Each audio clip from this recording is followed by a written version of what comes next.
بسم الله الرحمن الرحيم. نون والقلم وما يسطرون.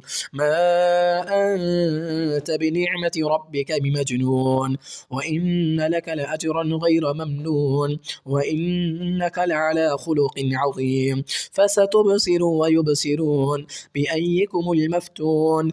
إن ربك هو أعلم بمن ضل عن سبيله وهو أعلم بالمهتدين. فلا تطع المكذبين، ودوا لو تدهن فيدهنون. ولا تطع كل حلاف مهين هماز مشاء بنميم مناع للخير معتد أثيم عتل بعد ذلك زنيم أن كان ذا مال وبنين. إذا تتلى عليه آياتنا قال أساطير الأولين سنسمه على الخرطوم.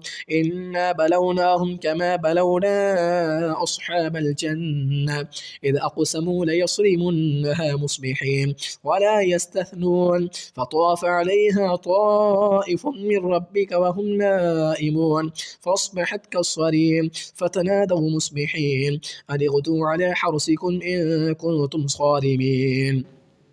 فانطلقوا وهم يتخافتون ألا يدخلنها اليوم عليكم مسكين وغدوا على حرد قادرين. فلما رأوها قالوا إنا لضالون بل نحن محرومون. قال أوسطهم ألم أقل لكم لولا تسبحون. قالوا سبحان ربنا إنا كنا ظالمين. فقبل بعضهم على بعض يتلاومون قالوا يا ويلنا إنا كنا طاغين عسى ربنا أن يبدلنا خيرا منها إنا إلى ربنا راغبون. كذلك العذاب ولعذاب الآخرة أكبر لو كانوا يعلمون. إن للمتقين عند ربهم جنات النعيم. أفنجعل المسلمين كالمجرمين ما لكم كيف تحكمون.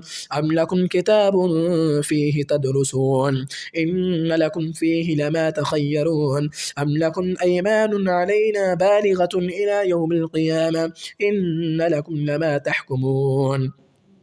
سلهم أيهم بذلك زعيم. أم لهم شركاء فليأتوا بشركائهم إن كانوا صادقين.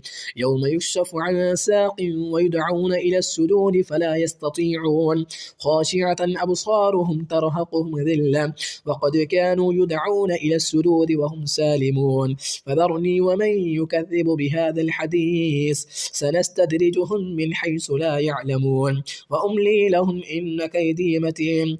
أم تسألهم أجرا فهم من مغرم مثقلون أم عندهم الغيب فهم يكتبون. فاصبر لحكم ربك ولا تكن كصاحب الحوت إذ نادى وهو مكذوم لولا أن تداركه نعمة من ربه لنبذ بالعراء وهو مذموم فاجتباه ربه فجعله من الصالحين. وإن يكاد الذين كفروا ليسلقونك بأبصارهم لما سمعوا الذكر ويقولون إنه لمجنون وما هو إلا ذكر للعالمين.